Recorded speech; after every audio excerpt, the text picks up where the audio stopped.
Listo. Muy buenas tardes, chicos. El día de hoy vamos a entrar a la sesión 9 y 10 del curso de gastroenterología y vamos a ver los temas de enfermedad inflamatoria intestinal y luego NM de colon. Pero antes vamos a iniciar con un poquito de banqueo sobre el tema de la clase anterior, que fue NM gástrico. Un tema también muy importante, muy rentable, que es importante que lo aprendan bien. Entonces, como siempre, ya saben, me responden por el chat o prenden su micro. La primera pregunta dice, ¿el tumor de Krukenberg corresponde a tumor ovárico con metástasis estómago, tumor ovárico con metástasis contralateral, cáncer gástrico que hace metástasis al ovario, cáncer gástrico que hace metástasis a la pelvis o cáncer duodenal diseminado al útero? ¿Cuál de estas creen que es la respuesta correcta?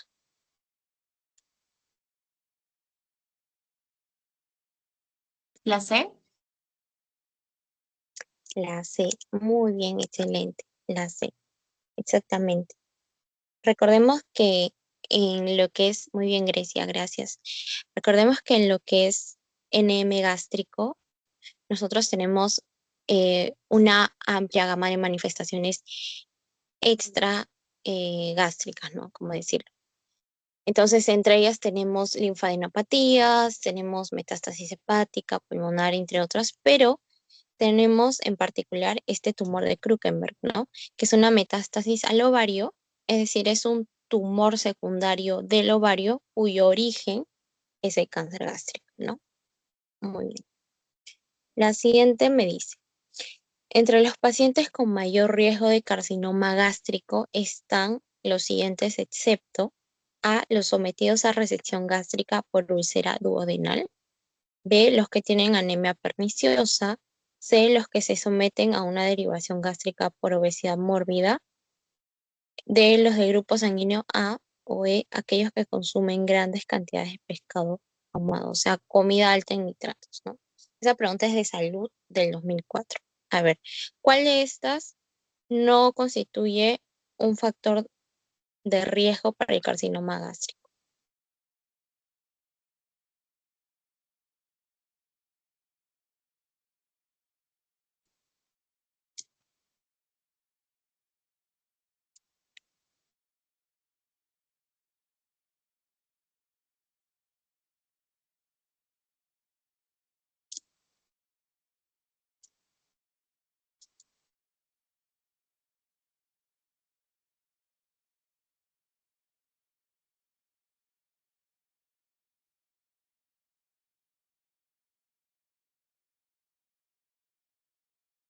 ¿Alguien?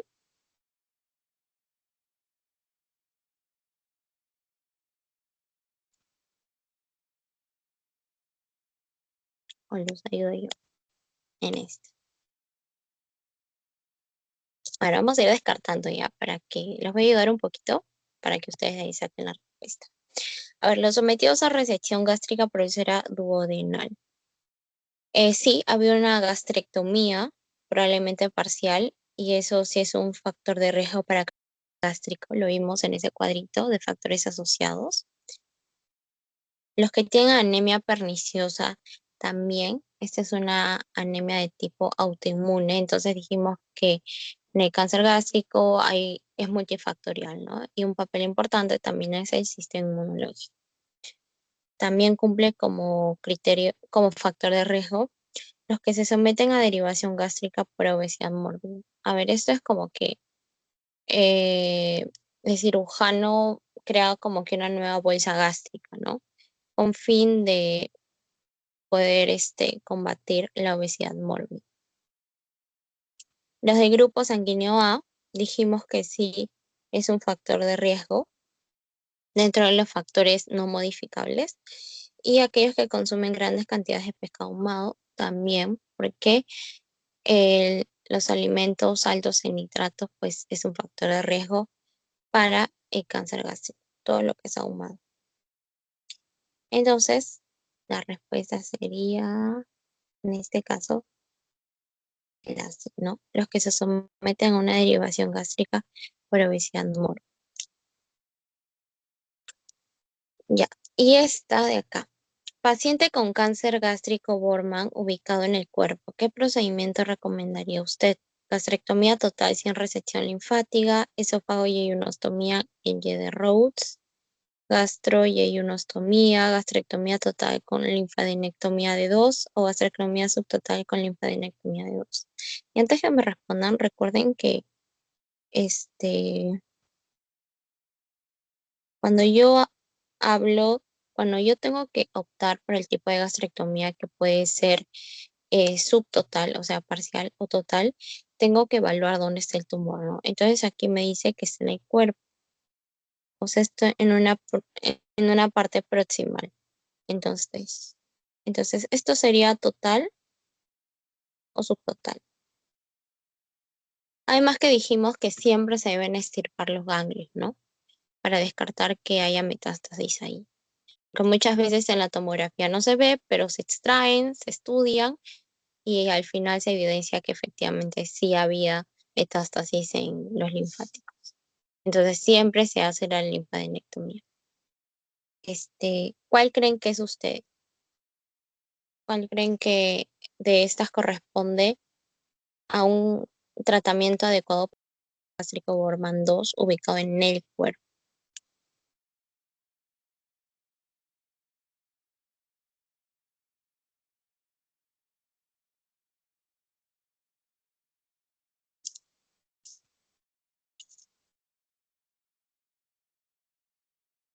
Quizás la D.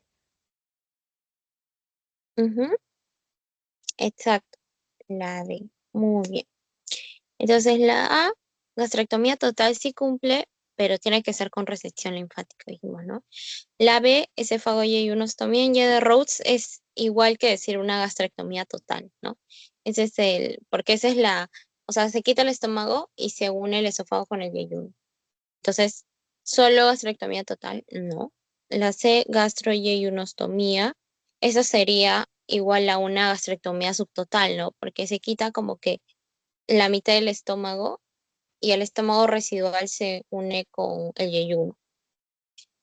La gastrectomía subtotal con linfadenectomía de 2 no sería subtotal porque la ubicación del tumor es proximal y siempre que es proximal se saca todo el estómago. Entonces la más adecuada, como bien dijeron, es la D. Listo. Entonces, como ven, estas son preguntas de salud para los que quieren postular para hacer su internado en salud.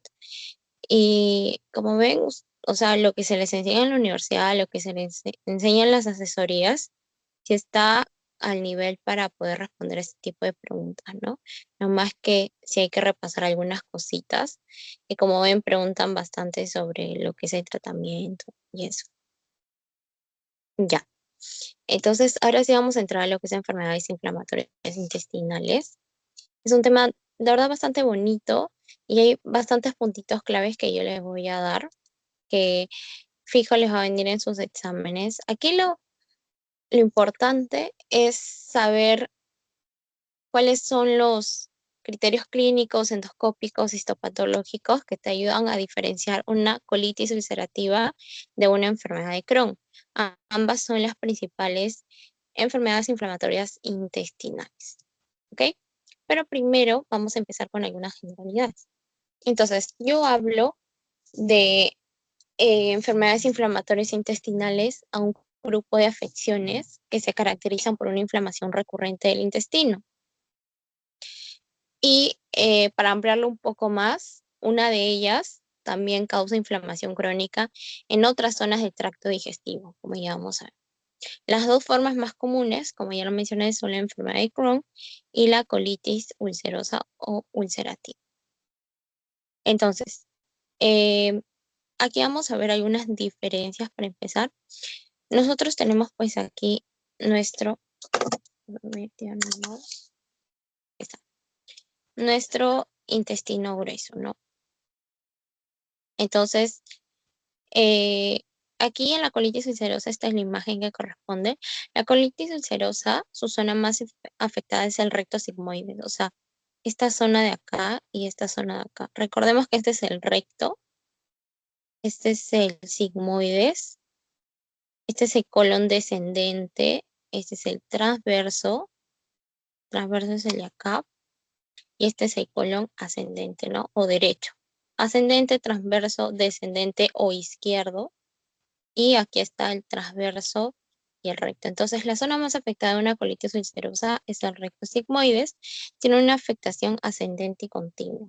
¿Esto qué quiere decir? Que va a empezar por el recto, luego se puede expandir hacia el sigmoides, luego asciende hacia el colon izquierdo, luego el colon transverso, luego el colon derecho, y puede llegar a afectar hasta el ciego, ¿no? O sea, la colitis ulcerosa solamente afecta al colon. Se limita al colon. O como quieras llamarlo, intestino grueso, ¿no? En cambio, la enfermedad de Crohn, su zona más afectada es la región iliocecal. Esta es la región iliocecal. Iliocecal. O sea, que el ciego de acá se une con el ilion, que es del intestino delgado. Recuerden que después del estómago viene el intestino delgado, el duodeno primero, luego el yeyuno y luego el ilion, ¿no? Que es la parte final del intestino delgado. Entonces, el ilion se une con el ciego y esta es la zona iliocecal. Y esta es la zona más afectada en lo que es una enfermedad de Crohn. Ahora, ¿qué es lo que la diferencia a la enfermedad de Crohn? Que tiene una afectación discontinua en parches o en mosaico. Lo pueden encontrar en cualquiera de estos nombres, en parches o en mosaico. ¿Qué quiere decir?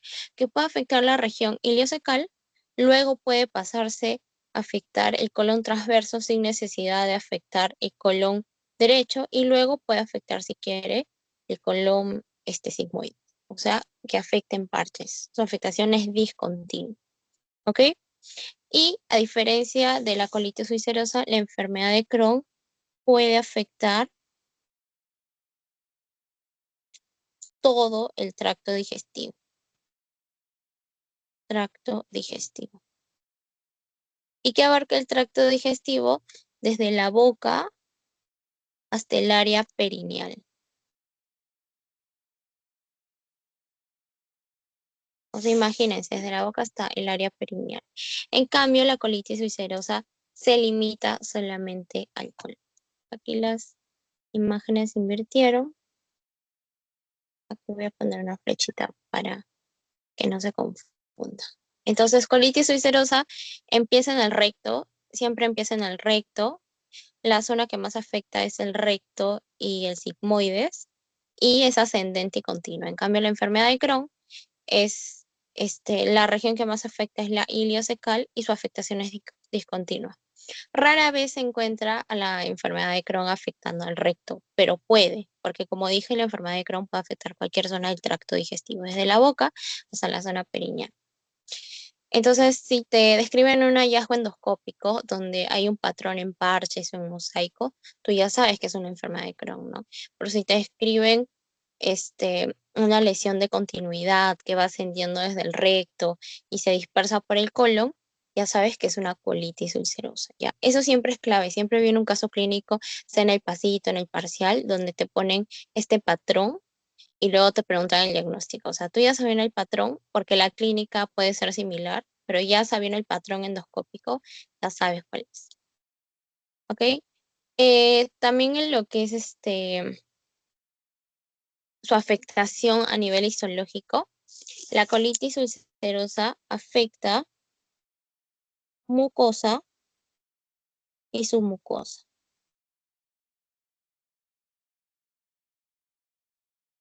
Aquí vamos a ver. Afecta mucosa y submucosa, ¿ok? O sea, que no llega a penetrar en la capa muscular ni en la serosa. Se limita a la mucosa y submucosa. Esa es otra de las grandes diferencias. En cambio, vamos a ponerle otro color. La enfermedad de Crohn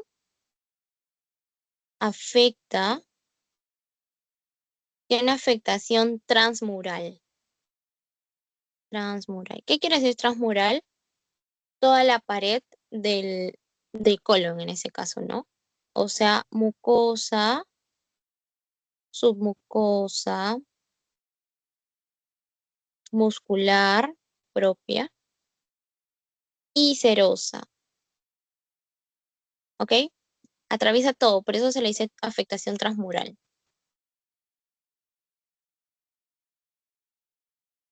Colitis ulcerativa afecta mucosa y submucosa y Crohn tiene una afectación transmural. Mucosa, submucosa, muscular y serosa. Ya con esta imagen se ve bien clarito, se ve bien bonito. Ya no se olviden de eso. En lo que es epidemiología, las etnias donde hay más de estas patologías es en la etnia caucásica, judía. Entonces, como verán, en lugares como Latinoamérica no son zonas donde se encuentra mucho la enfermedad inflamatoria intestinal. La incidencia, ¿retiro?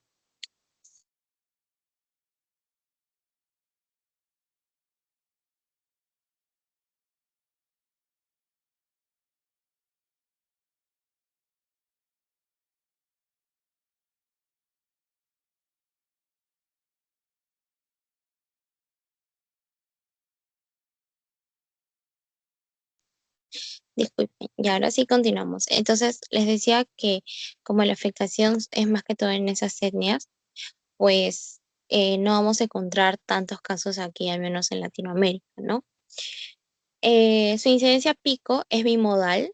Bimodal significa que hay dos, dos edades pico. Una es entre los 15 y 35 años, o sea, pacientes jóvenes, y otra es mayor a 55 años, entre 55 y 70 años, es el otro pico. Y la prevalencia e incidencia es igual en varones como en mujeres. Ahora, de estas dos, ¿cuál es más común? La colitis ulcerosa. La colitis ulcerosa es más prevalente que la enfermedad de Crohn. Ahora sí entramos a algunos factores de riesgo. Bueno, eh, estas patologías son multifactoriales, ¿ya? Aquí entran en juego factores de estilo de vida, medioambientales, factores genéticos, etnias, estilo de vida, etcétera, etcétera. Entonces, hay predisposición genética. Los HLA, recuerden que los HLA son antígenos leucocitarios humanos, o sea, son proteínas que se encuentran en la mayoría de las células del cuerpo, ¿no? Antígenos leucocitarios humanos. Entonces, hay personas, estos heredan, estos antígenos heredan, ¿no? Eh, lo interesante es que estos antígenos ayudan al sistema inmune a identificar células extrañas, pero también reaccionan muchas veces contra células propias, ¿ok? Se heredan de los padres y bueno, son únicos en cada persona. Entonces, aquellas personas que tienen el antígeno leucocitario DR2 o el B27 van a estar más predispuestos a desarrollar lo que es la colitis ulcerosa, ¿no? Acuérdense de esto. Ya ese es un datito importante. Estos dos antígenos leucocitarios humanos, el DR2 y el B27. Luego, la etnia caucásica judía, donde es más prevalente, más que en la etnia hispana. Antecedentes familiares de enfermedad inflamatoria intestinal. Episodios de infección intestinal previa, también es muy importante. Eh, aumento de ingesta de grasas saturadas y grasas animales. E ingesta de anticonceptivos orales. ¿Ok?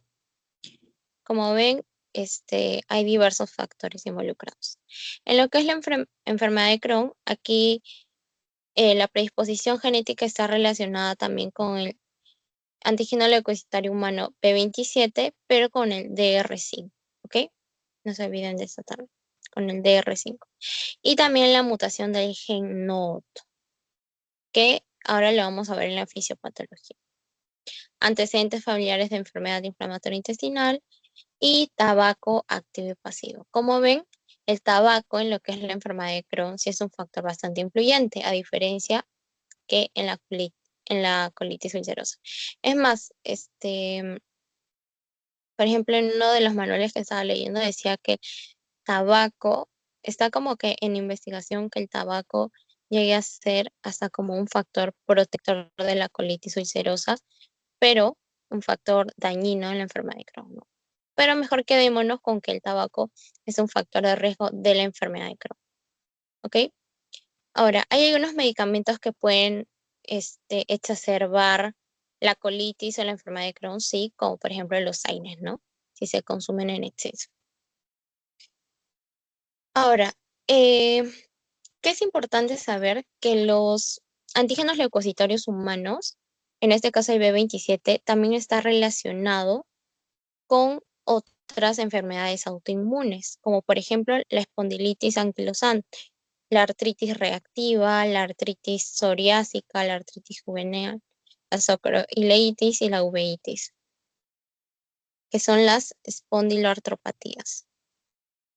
Espondiloartropatías. Seguro ya han escuchado de ellas cuando han llevado reumato.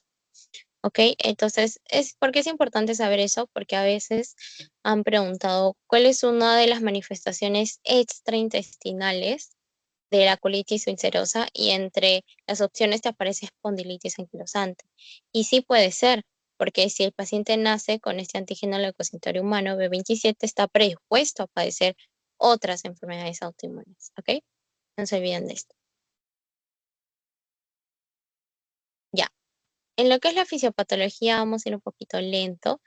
En realidad, como ya dije, entran en juego factores de susceptibilidad genética, condiciones medioambientales, disbiosis de la microbiota. Acuérdense, nosotros tenemos una microbiota intestinal, entonces cuando hay un desequilibrio, una disbiosis, también puede ser un factor para desencadenar estas enfermedades inflamatorias intestinales. También algunas desregulaciones del sistema autoinmune, factores emocionales, uso de medicamentos en exceso como AINES, como antibióticos. Por ejemplo, los antibióticos son los que causan la disbiosis intestinal, ¿no? Y los antiinflamatorios, mencioné que pueden ser un punto que exacerbe eh, lo que son estas enfermedades inflamatorias intestinales. Entonces, vamos a ver que hay 3 puntos aquí que entran en juego, sobre los que vamos a hacer más énfasis. Primero, desregulación de la barrera epitelial. Todo esto que les voy a explicar todavía sigue en investigación, porque en realidad no se tiene como que una fisiopatología totalmente clara, ¿ya? Entonces, es lo que hasta ahora se ha investigado.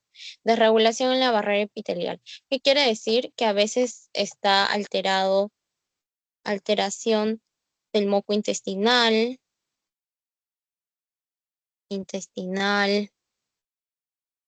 la disbiosis en la microbiota, y el aumento de la permeabilidad intestinal. Permeabilidad intestinal. Ya, ese es el primer factor, desregulación de la barrera epitelial. Lo segundo es la desregulación de la respuesta inmune. ¿Qué pasa? Que hay una reacción inadecuada contra antígenos residentes. Se supone que los linfocitos T deben tener una tolerancia a nuestros antígenos, ¿no? Porque son nuestros antígenos, no tienen por qué atacarlos, son normales. Pero a veces hay células T, linfocitos T autorreactivos que identifican antígenos propios, en este caso del intestino, como antígenos extraños, entonces reaccionan.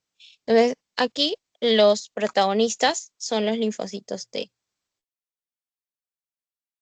T responden de manera anormal frente a antígenos propios, o sea, nuestros antígenos, ¿no? Ese es un factor. Luego tenemos también que se va a haber una activación y un reclutamiento excesivo de células inmunes, ¿ya? Reclutamiento excesivo de células inmunes, excesivo de células inmunes, neutrófilos, macrófagos. Y el tercer punto es que hay una desregulación de mediadores secretados, es decir, que se van a producir niveles anormalmente elevados de citoquinas inflamatorias. Producción muy elevada de citoquinas inflamatorias. ¿Por quiénes? Por las células inmunes, ¿no? Entonces, estos son los tres importantes: desregulación de la barrera epitelial, desregulación de la respuesta inmune y una producción muy elevada de citoquinas inflamatorias. Entonces, ahora sí, como que para entenderlo mejor, llevar todo esto en esta imagen. Yo voy a tener algunos anticuerpos que van a ser, algunos antígenos, perdón, que van a ser reconocidos como antígenos extraños.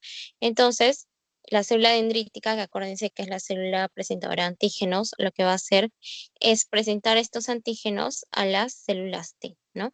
Entonces, ustedes saben que las células T lo que van a hacer es diferenciarse. Se pueden diferenciar en la línea TH1, TH2, TH17, TH9. Bueno, estos linfocitos T a su vez van a liberar más factores, citoquinas inmunorreguladoras como las quimiosinas que atraen las inflamatorias, entre otras citoquinas. Aquí pueden ver factor de necrosis tumoral, interleuquinas, etcétera, etcétera. Por eso es que en el tratamiento vamos a ver que en tratamiento de tercera línea, cuando no hay respuesta a los medicamentos anteriores, van a haber anticuerpos monoclonales, ¿no? Terapia biológica para atacar factor de necrosis tumoral, para atacar a ciertas quimiosinas, etcétera, etcétera. ¿Ya? Aquí, como ven, hay una cascada inmensa de citoquinas proinflamatorias. Entonces, ¿qué van a hacer estas citoquinas? Van a llamar a otras células inflamatorias. Por eso dijimos que en el punto 2 hay una desregulación de la respuesta inmune. ¿Quiénes van a venir? Más linfocitos T, van a venir neutrófilos, van a venir macrófagos, y acá se da todo el proceso de migración leucocitaria. Ese es un tema también de Pato 1, donde las células van a rodar a través del epitelio de los vasos. Van a entrar al vaso sanguíneo, van a rodar a través del epitelio, y para adherirse se van a adherir mediante integrinas, ¿no? Contribuyen a la adherencia de la célula inmune al epitelio, ¿ok? Y de ahí van a penetrar hacia el tejido, que en este caso es el tejido intestinal, ¿no? Hacia la mucosa intestinal. Y ese proceso de penetración se llama diapedesis, no se olviden. Diapedesis. Entonces, como ven, todo esto es una cascada de respuesta inmune que creo que conocemos, solamente hay que recordar. Acá entra en juego la migración, todo el proceso de migración leucocitaria. Para que entiendan mejor esto, no sé si tendrán ahí sus clases de Pato, o si no, yo les puedo pasar el- la diapo donde explico eso. Porque como yo antes he enseñado Pato 1, tengo todas esas clases. Entonces, toda la migración leucocitaria, ¿no? Y bueno, de ahí ya hay una reacción autoinmune, un daño contra la mucosa intestinal. En el caso de la colitis ulcerativa, daño de la mucosa, su mucosa, y en el caso de la enfermedad de Crohn hay un daño transmural, ¿no? Pero no se olviden que dentro de las células más protagonistas, pues están los linfocitos T, que se diferencian en sus 4 líneas y así atraen a más células inmunes, ¿no? Ya. Entonces, en lo que es el diagnóstico, primero vamos a ver los criterios clínicos. En la colitis ulcerosa suele haber una diarrea sanguinolenta con moco o incluso a veces con pus, una rectorragia, también importante, sangrado rectal, puede acompañarse o no con heces. Eh, eh, También urgencia fecal, dolor abdominal y calambres a nivel del hemiabdomen bajo, y tenesmo. El tenesmo es esa necesidad urgente de defecar. Este es tenesmo rectal, ¿ya? Esa necesidad de defecar cuando en realidad ya tus intestinos ya han botado la caquita. O sea, pero tienes esa necesidad de defecar, ¿ok? tenesmo, dolor abdominal, calambres, urgencia fecal. Y luego, en la enfermedad de Crohn, yo tengo fiebre, pérdida de peso, fatiga, diarrea crónica. La diarrea por lo general no es sanguinolenta, pero puede presentarse. Es común que en la colitis ulcerosa haya diarrea sanguinolenta. Por eso los pacientes con colitis ulcerosa suelen venir con anemia ferropénica, pero los que tienen enfermedad de Crohn generalmente tienen una diarrea crónica y vienen más que todo deshidratados, ¿no? Pero no tanto se relaciona con anemia ferropénica. Luego tenemos el dolor abdominal, una masa abdominal en lo que es el flanco, en la fosa ilíaca derecha. Ahora, ¿por qué? Porque se forman adherencias intestinales, producto secundario a la inflamación crónica.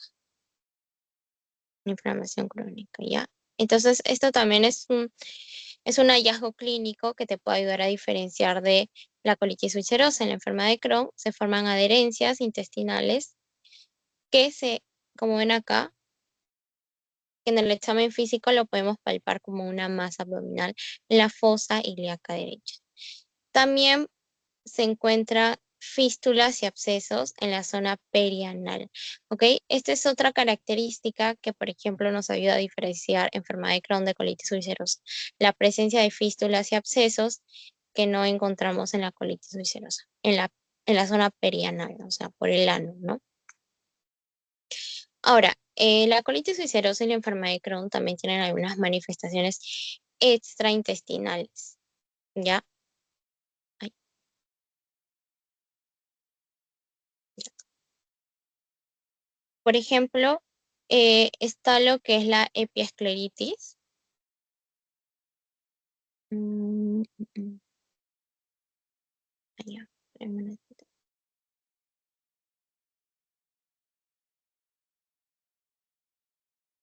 Ya. Tenemos la epiescleritis, la uveitis. La uveitis está asociado al antígeno leucocitario B27, ¿ya? Igual que, ¿dónde está? ¿Dónde está? ¿Dónde está? Espondilitis anquilosante. En realidad, todas estas manifestaciones articulares están asociados al antígeno leucocitario B27, ¿no? La espondilitis, la sacroileitis, la artritis periférica, la artritis reactiva. Luego tenemos en la boca estomatitis, úlceras, aftas, ya también importante recordar. A nivel de los riñones se pueden formar cálculos y ocasionar una nefrolitiasis, una hidronefrosis, porque a veces cuando el cálculo es muy grande, entonces de repente se atraca en el uréter y va a obstruir el paso de orina. Y cuando la orina se retiene en los riñones y no puede bajar hacia la vejiga, a eso se le llama hidronefrosis. Y se detecta mediante una ecografía. Fístulas, infecciones del tracto urinario. Pero las fístulas, recuerden que las vemos en enfermedad de Crohn. ¿Ok? A nivel de la piel tenemos el eritema nodoso, que son como que estas lesiones medias violáceas, que están sobre todo en la zona tibial. Son calientes, son dolorosas. Y la principal manifestación dérmica, cutánea, típica de la colitis, es el pioderma gangrenoso. Principal manifestación cutánea. ¿Y por qué les hago énfasis en esta? Porque en lo que es la enfermedad de Crohn, su principal manifestación cutánea es el eritema nodoso. ¿Ok? Esa es otra diferencia. Manifestación cutánea. Eritema nodoso. Este es el eritema nodoso. ¿Ya? Eritema nodoso más común en la enfermedad de Crohn y el pioderma gangrenoso más común en la colitis ulcerosa. Aquí también tenemos la epiescleritis, que es más común encontrarla en la enfermedad de Crohn que en una colitis ulcerativa. Y bueno, también aquí encontramos uveitis asociado al antígeno leucocitario humano B27. También encontramos manifestaciones articulares, porque recuerden que tanto la enfermedad de Crohn como la colitis tiene el factor genético de HLA-B27, ¿no? Entonces, encontramos espondilitis anquilosante, artritis reactiva, artritis periférica, manifestaciones articulares asociadas al HLA-B27, ¿no? Acá podemos encontrar lo que es anemia megaloblástica. Megaloblástica. ¿Por qué aquí encontramos anemia megaloblástica y aquí anemia ferropénica? Bueno, en la colitis solemos encontrar anemia ferropénica porque recordemos que suele haber más rectorragia, es más común que la diarrea sea sanguinolenta. Entonces, si tú ya tienes crónicas de sangre, tienes una anemia ferropénica. Y en la enfermedad de Crohn, ¿por qué solemos encontrar anemia megaloblástica? Acuérdense que la enfermedad de Crohn puede afectar intestino grueso, intestino delgado, ¿no? Y en el intestino delgado es donde se absorbe la vitamina B12. Entonces, si tengo un intestino delgado comprometido, mi vitamina B12, por más que haya factor intrínseco, pero no haya una buena superficie de absorción, va a ser disminuida su absorción, ¿no? Entonces, por eso es que la enfermedad de Crohn está asociada también a una anemia megaloblásica por falta de absorción de la B12. Ya, y esto del curso clínico. Ya, esto también es importante. El curso de enfermedad más común en una colitis ulcerativa es la intermitente crónica. Es decir, hay una exacerbación de la enfermedad que es seguida normalmente por una remisión completa. O sea, va a haber en su mayoría una respuesta adecuada al tratamiento, ¿no? En cambio, en lo que es la enfermedad de Crohn, el curso clínico más común se le llama diarrea, diarreica clásica, ¿no? Una diarrea crónica que no suele ser sanguinolenta. Ya. Criterios endoscópicos.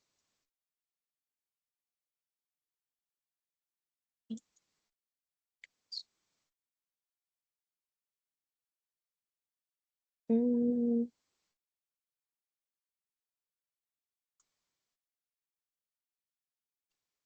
ya, ahora sí. Ya. Aquí también viene lo que son otros datitos que me van a ayudar a diferenciar en mi endoscopía, en mi colonoscopía, pues diferenciar la colitis ulcerosa de la enfermedad de Crohn. Ahora, en la colitis ulcerosa, con la colonoscopia yo ya puedo hacer el diagnóstico, más la biopsia, obviamente, que voy a poner, más biopsia, para ver las características histopatológicas que vamos a ver después. ¿Ok? Entonces, en la colitis ulcerosa con una colonoscopia, yo puedo ver la afectación pues continua del recto, sigmoides, colon descendente, colon transverso, colon ascendente.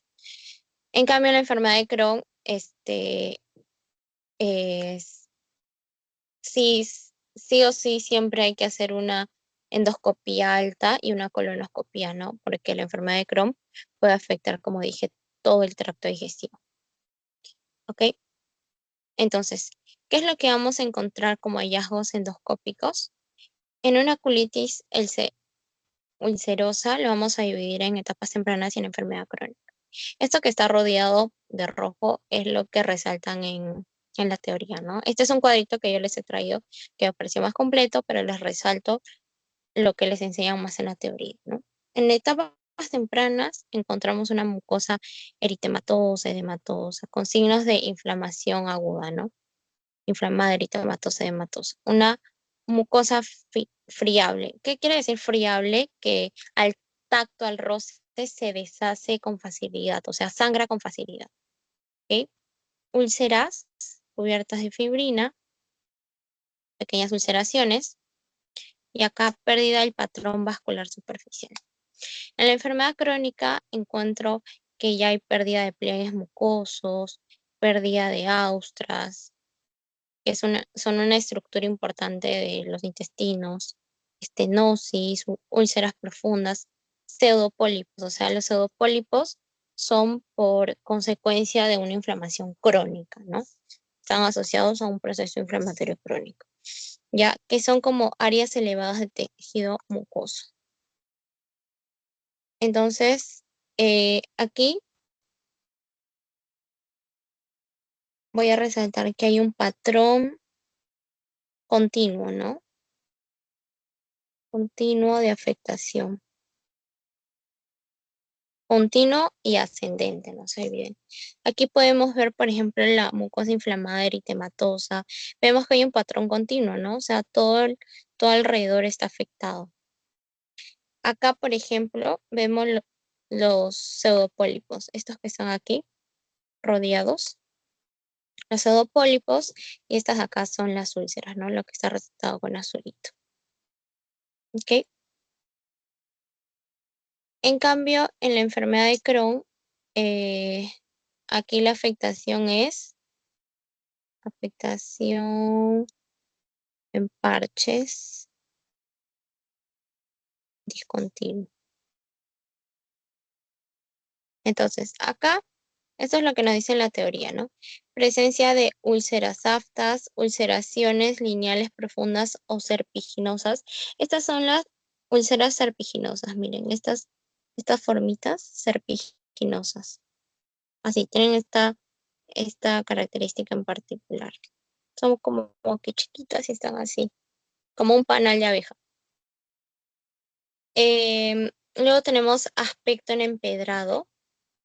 ¿Qué es el aspecto en empedrado? Es que hay, como tiene una afectación discontinua, hay zonas de mucosa normal que está así entre úlceras.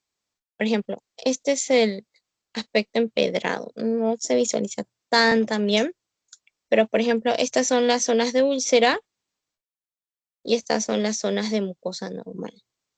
Úlcera, mucosa normal, ¿no? Esto es lo que le da el aspecto empedrado. Aspecto empedrado. Esta es otra descripción endoscópica que te pueden hacer, ¿no? Se ven úlceras, como ves, hay úlceras en la colitis ulcerosa y en la enfermedad de Crohn, ¿no? Pero se ven úlceras en aspecto empedrado, ¿qué quiere decir? Que se alternan con mucosa normal. Y esto es una característica de enfermedad de Crohn. También va a haber estenosis, que lo puedo verificar en una radiografía con bario, en una tomografía, por ejemplo, esta zona de estrechez es estenosis. Orificios fistulosos, acuerden que acá en la enfermedad de Crohn están las fístulas, los abscesos perianales. Los pólipos y pseudopólipos son más comunes de la colitis ulcerosa, ¿ok? Y en compromiso de ilion también se puede encontrar aftas, úlceras y estenosis.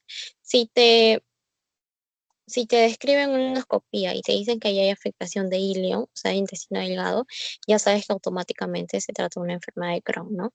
Porque la colitis ulcerosa se limita a lo que es el intestino grueso, el colon. Ya, aquí voy a poner úlceras serpiginosas, que no se vean. Entonces hay que saber eso. Aspecto empedrado, fístulas, úlceras serpiginosas, aftas ulcerosas. Eso es lo que caracteriza la enfermedad de Crohn. Acá una mucosa friable al sangrado, úlceras cubiertas de fibrina, pseudopólipos, pérdida de austras. No sé si lo puse acá. Ah, no, aquí no, ese no tenemos. Los pseudopólipos, sobre todo, es algo muy característico de colitis ulcerosa. Pólipos. Ya, ya. Entonces, dentro de la clasificación tenemos en la colitis ulcerosa una clasificación para valorar la extensión de la colitis, ¿no? O sea, para ver Si es una proctitis ulcerosa, es decir, que el compromiso es limitado al recto, como ven acá, y la clínica es rectorragia, tenesmo, urgencia fecal, o sea, tener esa necesidad desesperante de querer de defecar, pero no poder. L2 corresponde a una colitis ulcerosa izquierda, que es compromiso limitado a la porción del colon distal del ángulo esplénico. Acuérdense que aquí está el ángulo esplénico y el ángulo hepático, ¿no? Entonces, del ángulo esplénico para abajo es el colon izquierdo o colon descendente. En este caso, la colitis ulcerosa izquierda afecta hasta el colon distal al ángulo esplénico, o sea, todo lo que es el colon izquierdo. Y acá la clínica también es diarrea, sangrado rectal, también calambre abdominal. Y tenemos la famosa pancolitis, que es la colitis extensa. Pancolitis que se extiende en todo el intestino grueso, ¿no? Hasta el ciego, hasta el apéndice, que es acá. O sea, del recto hasta el apéndice. ¿Ok? Y aquí ya hay una clínica más extensa, ¿no?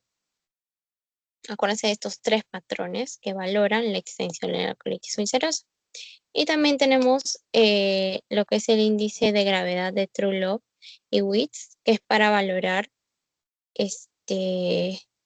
cómo se encuentra, qué tan activa se encuentra la colitis ulcerativa, ¿no? Para valorar la severidad y también, de acuerdo a esto, elegir el manejo, porque no es lo mismo estar frente a un brote leve que a un brote grave donde ya tienes que meterle corticoides, como ya vamos a ver más adelante. Entonces, aquí que se valora el número de deposiciones. Aquí dijimos que hay deposiciones sanguinolentas, con moco, con pus. Entonces, se dividen más de 6. Todo esto es en los últimos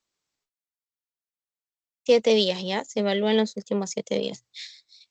Más de 6 deposiciones al día, 4 a 6 deposiciones por día, menos de 4 deposiciones por día. Sangre en las deposiciones, o sea, qué tanta sangre, ¿no? Nada de sangre, 2 cruces, 4 cruces, que ya es bastante sangre. La hemoglobina, como ha habido pérdida de sangre a través de la defecación. Entonces, en hombres, bueno, se valora si es mayor a 14, es decir, no hay anemia, si hay una anemia leve o ya hay una anemia moderada, menos de 10. Y en la mujer igual, ¿no? La albúmina también valorar para ver el estado nutricional. La fiebre, la taquicardia. Ustedes saben que cuando hay pérdida de sangre hay disminución de la presión y aumento de la frecuencia cardíaca. El BCG, los leucocitos y el nivel de potasio. Entonces, si está a menos de 11 puntos, es una colitis ulcerativa inactiva. Si es de 11 a 15 puntos, estamos frente a una colitis con un brote leve. O sea, el manejo va a tener como que una buena respuesta al tratamiento, ¿no? También existe el brote moderado y también el brote grave, donde ya el paciente puede entrar hasta en shock. Ya, entonces si te preguntan por qué se caracteriza un brote grave, por un aumento en números de posiciones, el paciente tiene una anemia moderada o severa, hay una albúmina baja, fiebre, frecuencia cardíaca aumentada, leucocitos aumentados, potasio disminuido, ¿no? Esas cosas son las que se valoran. Y bueno, en el caso de la enfermedad de Crohn, tenemos un índice de actividad donde se valora el número de deposiciones, qué tanto es el dolor abdominal, qué tanto es el estado general, el bienestar general del paciente, si hay presencias de otros signos que estén asociados a esa predisposición genética, ¿no? Del HLA, en este caso DR5 o B27, si hay artritis, artralgias, uveitis, eritema nodoso, pioderma gangrenosa, estomatitis, fístulas, absceso anal. Acuérdense que las fístulas y absceso anal, voy a repetir, es típico de la enfermedad de Crohn, ¿no? Fiebre, necesidad de loperamida o difenoxilato. Si hay presencia o no de masa abdominal, acuérdense que la masa abdominal es secundaria a adherencias intestinales por una inflamación crónica. Eh, ¿Qué tan, si está disminuido el hematocrito y el peso corporal, cómo está, ¿no? Entonces, si el valor en inicio de actividad en la enfermedad de Crohn es menos de 50, significa que está en remisión. Si está de 150 a 219, tiene una actividad leve. Si está entre 220 a 450, actividad moderada. Y una actividad severa es un valor mayor a 450. Entonces es importante valorar eso para también optar por el tratamiento. Y la clasificación de Montreal, bueno, esto más que todo es para, siempre se ponen las evoluciones en la historia clínica del paciente y ayuda también a los especialistas a los que se interconsulte a saber cómo está categorizado, ¿no? Y evalúa 3 criterios: edad de diagnóstico, localización, comportamiento, la edad de diagnóstico menor de 16, entre 17 y 40, que es uno de los picos, o más de 40 años. La localización, o sea, si solo está en la zona ilial, en la colónica, iliocolónica, que es la más frecuente, ¿no? La iliocecal, o enfermedad del tracto gastrointestinal superior, o sea, si ya se ha extendido para el estómago, el esófago. Comportamiento no estenosante, recuerden que dentro de los hallazgos que dijimos es que puede haber estenosis, ¿no? Estenosis a nivel intestinal. No estenosante, penetrante, modificador por enfermedad periana. ¿Ok? Estos son dentro de lo que son las clasificaciones y antes de ya pasar al tratamiento, los criterios histopatológicos. Esto también es bastante sencillo. Literalmente lo que está resaltado de rojito es lo, o sea, las características que sí o sí te ayudan a diferenciar una colitis ulcerosa de una enfermedad de Crohn, ¿no? Si es que, por ejemplo, te ponen resultados de una biopsia para que lo sepas interpretar. Entonces, una colitis ulcerosa en etapas tempranas va a tener una infiltración de neutrófilo, que acuérdense, se limita la mucosa y su mucosa. La colitis ulcerativa afecta esas dos capas. Y hay abscesos en las criptas, ¿ok? No confundan esto, abscesos de las criptas, con los abscesos perianales que están en la enfermedad de Crohn, que esa es una manifestación clínica. Los abscesos de las criptas es una característica histopatológica de la colitis ulcerosa, que es diferente. Ahora, por ejemplo, acá vemos abscesos en las criptas. ¿Dónde está? Ahí, acá. Estas son las criptas, ¿no? Ya, justo donde está este puntito rojito. Todo eso que deberían ser espacios libres, está invadido por neutrófilos, ¿no? Y ahí se forman abscesos. En la enfermedad crónica ya hay infiltración de mononucleares, como los linfocitos, hay atrofia de la mucosa, las criptas ya se ven alteradas. Por ejemplo, mira, estas son criptas ramificadas. Criptas ramificadas. Hay metaplasia de las células de Panet y hay displasias epiteliales. Como ya vamos a ver en las complicaciones, tanto la colitis ulcerosa como la enfermedad de Crohn son factores de riesgo para desarrollar neoplasia colorectal. ¿Ok? Puede avanzar a una atrofia, luego una metaplasia, luego una displasia. Ya esa cascada que ya conocemos. ¿Ok? ¿Pero qué es la más característica? Afectación de la mucosa y submucosa, abscesos de las criptas y también la arquitectura de las criptas se van a ver alteradas, ¿no? Van a estar atrofiadas, van a estar ramificadas, van a estar irregulares en tamaño y forma y puede haber presencia de displasia epitelial. En cambio, en la enfermedad de Crohn, aquí sí hay una inflamación transmural, que quiere decir que llega hasta la cirrosis, ¿no? No sé bien. Granulomas no caseosos, ¿ya? Nosotros sabemos que el patrón de granulomatoso caseificante es típico de la TB, ¿no? Ya, pero estos son granulomas no caseosos, es decir, que no tienen necrosis, ¿ya? Estos son los granulomas, estos de acá. Este es un granuloma no caseoso, no hay necrosis. Las células gigantes, por ejemplo, aquí, a ver, lo voy a delimitar bien. Este es un granuloma que está rodeando a unas No, este es muy parecido. Una célula gigante. Una célula gigante. ¿Ya? Son células multinucleadas, por eso células gigantes. También tenemos agregados linfoides, sin centros germinales, ganglios linfáticos hipertróficos y fisuras, ¿no? Ok, entonces aquí siempre, por ejemplo, la pregunta de NAM fue, ¿cuál es el patrón más común de encontrar en una enfermedad de Crohn? Y te ponían,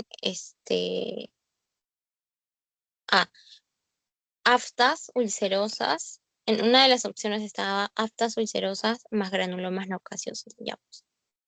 Aftas, aftas ulcerosas es un hallazgo endoscópico de Crohn y granulomas no caseosos es un hallazgo histopatológico de enfermedad de Crohn. No, no soy bien de estos. Agregados linfoides, ganglios linfáticos hipertróficos, fisuras. Ya,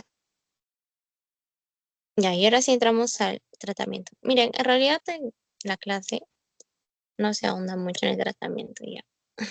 Pero a mí sí me parece importante, al menos que sepan un poquito más de lo básico. Y esto, no se asusten, esto es más que todo para explicarles cuáles son los medicamentos que se usan, ¿no? No es necesario que se lo aprendan, pero al menos esto sí es importante, ¿no? Saber cuál es el manejo en una colitis ulcerosa de actividad leve, moderada o grave, ¿no? Como ya hemos visto que hay un score para medir. Y en qué casos ya se indica la cirugía, ¿no? Porque pueden haber casos donde ya se tiene que resección de parte del intestino. Entonces, primero estamos frente a un brote de actividad moderada. En ese caso, la primera línea,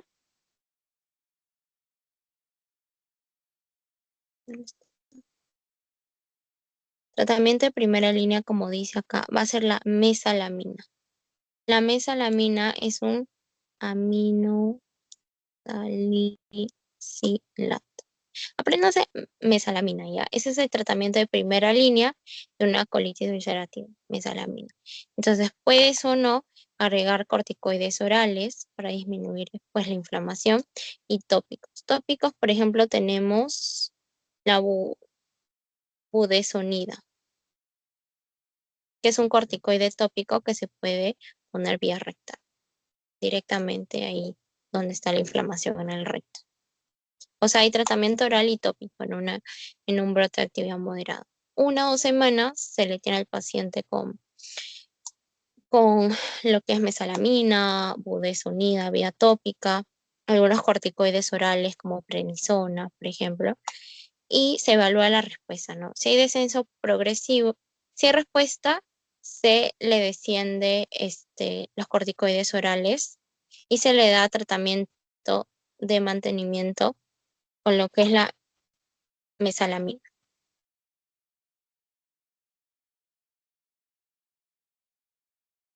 Como se dan cuenta, los corticoides no se usan como tratamiento de mantenimiento, sino se usan para inducir remisión, ¿ok?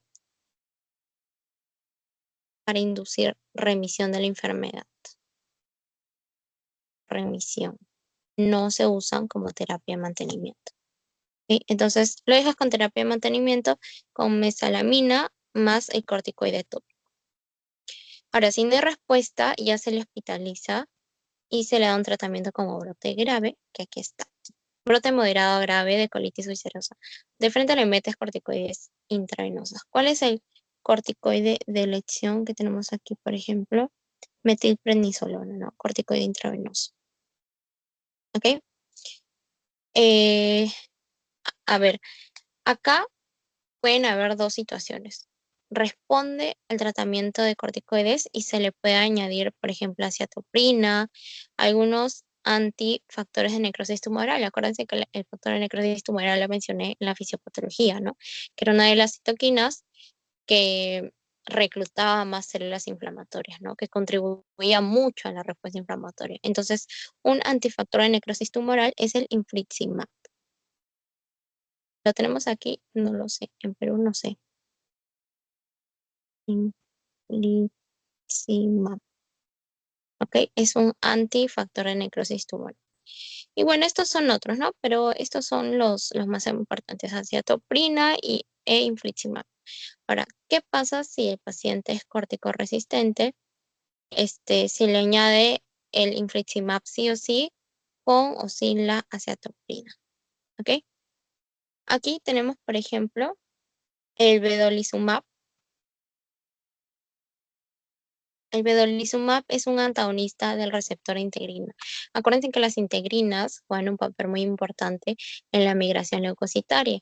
No se olviden que en el torrente sanguíneo tenemos el epitelio y el leucocito necesita adherirse al epitelio para luego penetrar el vaso sanguíneo y llegar al lugar donde tiene que llegar, que en este caso es el intestino. Entonces, para adherirse, se adhiere al receptor de la integrina, el leucocito, y de esa manera ocurre la adherencia leucocitaria. Entonces, ¿quién es antagonista del receptor de la integrina? El vedolizumab, ¿no? Que se usa en casos de resistencia a los corticoides. ¿Ven? Aquí dice, considere ciclosporina o infliximab para pacientes que no logran la remisión después de 3 a 5 días de corticoides sistémicos. Un momentito.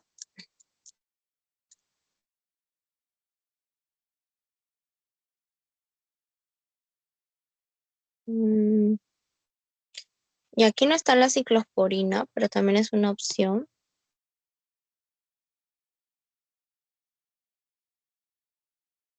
Es un medicamento inmunosupresor, por si acaso, la ciclosporina. ¿Ok? Entonces, este obviamente está más completo, ¿no? Pero lo básico que tienen que saber es esto, ¿no?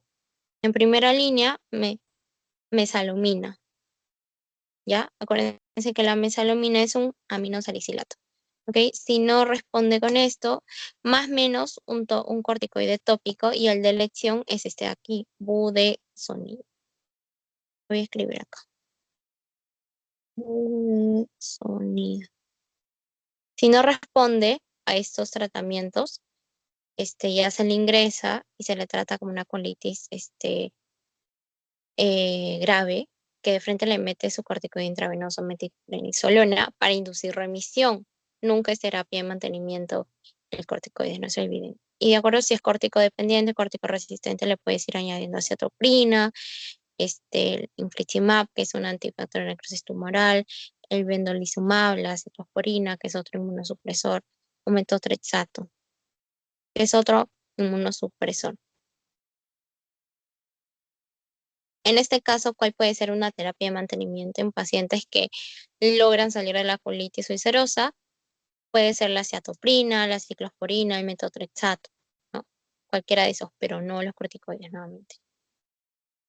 Aquí está, pues. Para el mantenimiento de la remisión, considere mesalamina oral con la adición de acetoprina o medicamentos antifactor de necrosis tumoral si los síntomas continúan, ¿no? En verdad que hay que individualizar al paciente, ¿no? Y bueno, van a haber casos donde se recomiende la cirugía, sí, creo que sí. Por ejemplo, complicaciones agudas a pesar del tratamiento conservador adecuado. Por ejemplo, el famoso megacolon tóxico. El megacolon tóxico es la distensión del diámetro del intestino por la pérdida de las austras, ¿ok? También tenemos otra complicación aguda, la perforación,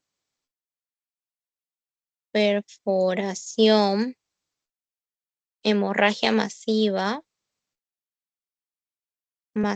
y la perforación puede también causar sepsis, un shock séptico. Ya cuando hay recaídas graves, o sea, cuando el paciente ya como que es dependiente de los corticoides, o cuando hay desarrollo de lesiones premalignas o cáncer colorectal, ya se opta por la cirugía. Pero dentro de las complicaciones agudas, que puede ser una pregunta, tenemos megacolon tóxico, perforación, sepsis, y hemorragia masiva, ¿ok? Y en el caso de lo que es la enfermedad de Crohn, bueno, se hace la colonoscopía, endoscopía, también para ver si hay afectación del tracto digestivo alta. Hay que descartar infecciones entéricas, serología para algunos virus, etcétera, etcétera. Pero acá vamos a definir también con el score que les mostré arriba, si es leve, moderado o grave, ¿no? El brote de esta enfermedad de Crohn. Entonces, si es a nivel ileocecal, se le da budesonida, que acuérdense que es un corticoide de administración rectal, ¿no? Un corticoide top. Si hay respuesta, este, si hay respuesta, bueno, se le puede dar un tratamiento de mantenimiento, si no, se le trata como brote moderado. En el caso que sea de afectación cólico, o sea, intestino grueso, se le da el aminosilicilato por excelencia, que acuérdense que es la mesalamina. Mesalamina. Se evalúa si respuesta, si sí, terapia de mantenimiento con mesalamina, y si no, se le trata como un brote ya moderado.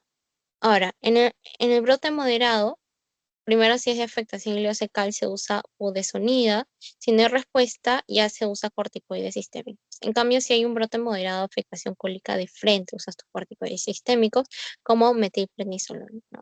Okay, hay que evaluar si hay respuesta. Si hay respuesta, mantenimiento inmunosupresor, ¿no? Con azatioprina, con con metrotexato, con ciclosporina, ¿no? Pero si no hay respuesta, le puedes dar un anti-TNF, el infliximab,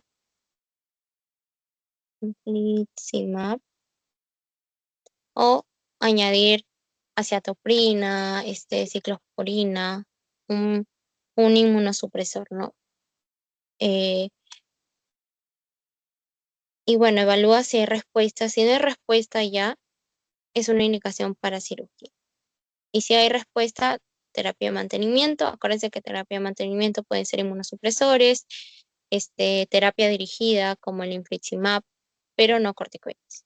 Ahora, si es grave, desde el ingreso es grave, pues le das corticoides. El soporte nutricional es importante porque muchos de ellos pueden venir con desnutrición por el hecho de que la superficie de absorción de los intestinos está disminuida, ¿no? Y en el intestino delgado, por ejemplo, es donde se absorben los nutrientes. Entonces, si tengo un intestino delgado dañado, este paciente lo más probable es que venga desnutrido, ¿no? Soporte nutricional, corticoides, y ahí le puedes añadir terapia dirigida o inmunosupresores, ¿no? Y si responde, terapia de mantenimiento. ¿Ok? La verdad que es también bastante similar a lo que es el tratamiento de colitis ulcerosa. Como ves, se usan los aminosilicilatos, los corticoides tópicos, en casos graves siempre de entrada corticoides sistémicos, la metilprednisolona, y le puedes ir añadiendo terapia dirigida como el infliximab o inmunosupresores, ¿no? Como la azatioprina, la ciclosporina, entre otros.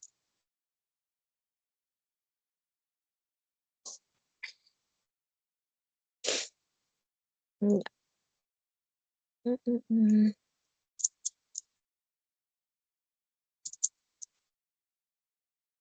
mm. Ya, entonces, indicaciones de cirugía. ¿Cuáles son las indicaciones de cirugía en este caso? Este, no respuesta o refractariedad al tratamiento médico, como ven aquí al final, ¿no? Bueno, ya le has puesto terapia dirigida, le has puesto inmunosupresores, corticoides, y aún así no hay tratamiento, ya se opta por por una cirugía. Cuando hay algunas complicaciones, como estenosis, acuérdense que en la enfermedad de Crohn es donde predomina la estenosis, que está causando obstrucción intestinal. Cuando hay hemorragia masiva,